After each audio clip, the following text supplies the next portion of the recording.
Hey guys, Maria here. Today I wanted to make a video about all of the items I currently own in my makeup stash that are not cruelty-free. I've really been trying over the last 2 years to transition to owning almost only cruelty-free makeup. There's a couple of categories where I haven't really been able to find anything that I like that is cruelty-free, but I'm hoping that some of you may have some suggestions that would allow me to move in that direction. So I'm going to show you what I have. I also want to talk about my plans for purchasing items once I finish these up.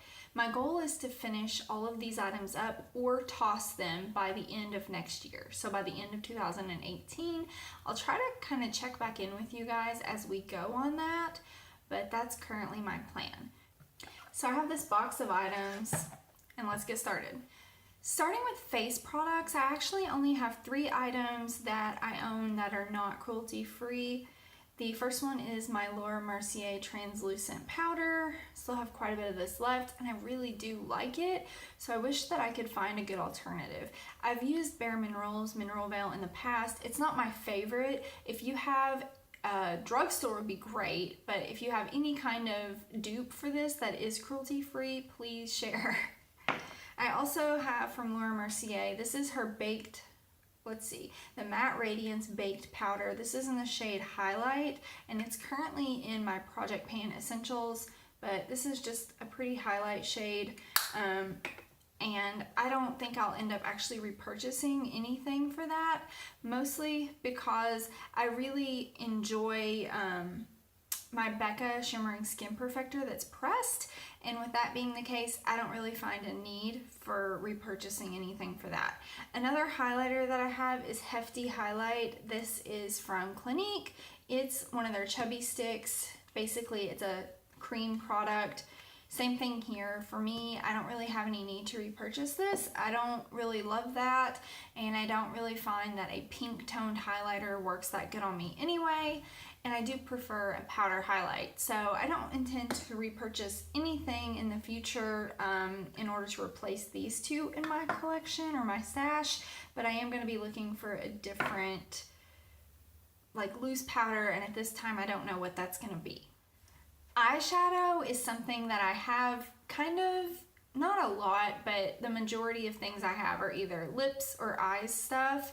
So eyeshadow, starting with this homemade Z palette, most of the shades in here are from MAC. The only 2 that are not is these 2 here.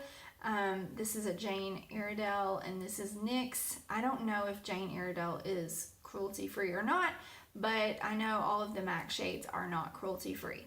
So these are actually mostly pretty old though, so my plan is to toss most of these at the end of 2018 anyway, and I think I will end up picking up either some Makeup Geek or ColourPop singles and basically put back in that palette. I'm not sure yet which one I'm going to lean towards, or I might buy a mixture of both. If there's one that you prefer over the other, please let me know. I've actually never tried either of them, so I'm really interested in both. I also have a NARS single. This is the Dual Intensity eyeshadow in the shade Himalaya. It's a super pretty color, but unfortunately it's not cruelty-free. And then I have 2 L'Oreal Infallibles. These are like almost a pressed pigment type. I don't know, they're kind of different. They're not just a normal pressed shadow, but I have the shade Amber Rush and I have the shade Iced Latte. And then also for eyes, I have 2 mascaras. Neither of these have been opened. This is the Estee Edit. It's called the Edgiest. It's a double-ended mascara. And then I also have the Smoky Eye from Bobbi Brown. Those came in a Lash Stash kit from Sephora. I don't plan to repurchase either of those anyway. They're not mascaras I would have normally picked up for myself. My favorite mascaras, unfortunately, are all not cruelty-free. My favorites are the Benefit They're Real. I also really enjoy YSL's Baby Doll Mascara, and I think it's Maybelline that makes it, the Lash Sensational in the pink tube. I really like all of those, but none of them are cruelty-free. I've had trouble in the past finding a cruelty-free mascara that I really like, The closest I've come is probably Urban Decay's Perversion Mascara, and I thought it was okay. It's not my favorite. I didn't like Tarte Lights Camera Lashes. It just doesn't do anything for me. I really prefer a very volumizing formula, but not quite to the point of spider lashes.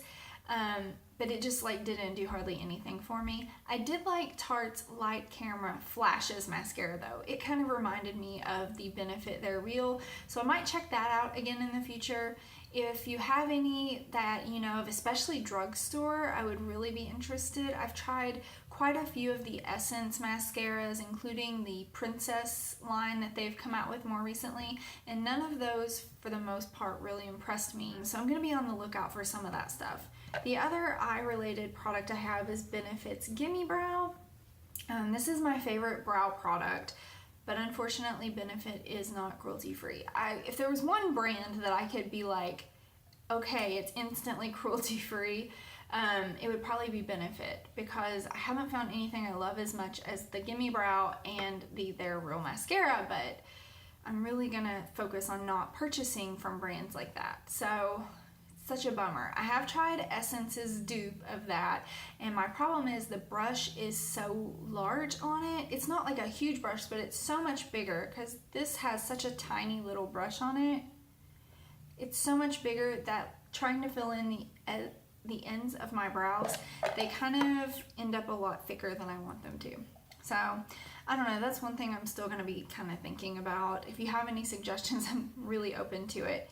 The last category I have are lipsticks. Unfortunately, most of my lipsticks are not cruelty-free. I have a couple that are mainly from NYX and Tarte, but the rest of them are MAC and Revlon. So I've got 3 from MAC and I've got 2 from Revlon. The ones from Revlon are Sassy Mauve and Pink in the Afternoon. And then from MAC, I have Hug Me, Rebel, and Peach Blossom.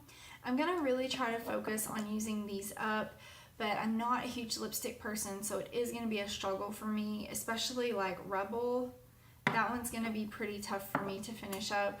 It's such a dark shade, and I've used so little of it. I mainly just use this in the fall, so I'm gonna really try to work on using this up in the fall and winter this year, but we'll see how far I can get on it.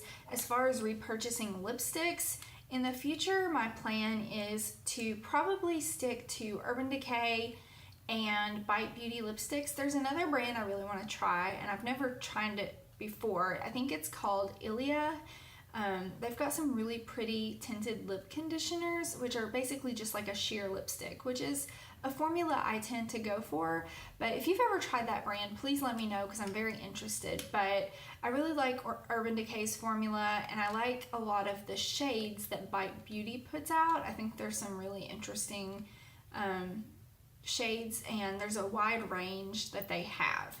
So that would be kind of what I would be heading towards. So that's everything I currently own that's not cruelty-free. I'm really going to focus on supporting brands that don't test on animals and that are cruelty-free. I personally use Cruelty Free Kitty's site to look up brands.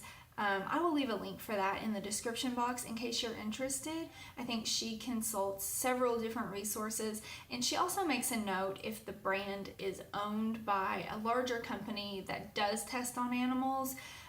If it's, I don't know if it says if it's vegan or not, I can't remember, but it does say if it's Leaping Bunny approved or if it's a brand that PETA approves. There's several different distinctions on their website that's really helpful, but there's several sites out there like that that allows you to see if a product or if a brand is cruelty-free or not, if that's something you're interested in. This is just something that's important to me as a lover of animals. I have 2 dogs that I love like my children since I don't have any children. So it's important to me to support companies that don't test on animals. Especially I try to lean towards more natural companies when I can, and to not give my business to companies that are promoting and doing actions that I don't believe in. So I hope you guys have found this video interesting. I wanted to thank Courtney K for this idea she posted on her Instagram. All of her products that she still owns that aren't cruelty-free, because she's trying to do this transition as well. And I just thought it was really interesting, and it inspired me to make this video and kind of share the direction I'm going. Thanks for watching, guys. I really appreciate it. If you haven't already, please hit the subscribe button so you can stay in the loop as I make more videos. You guys have a good one. Bye.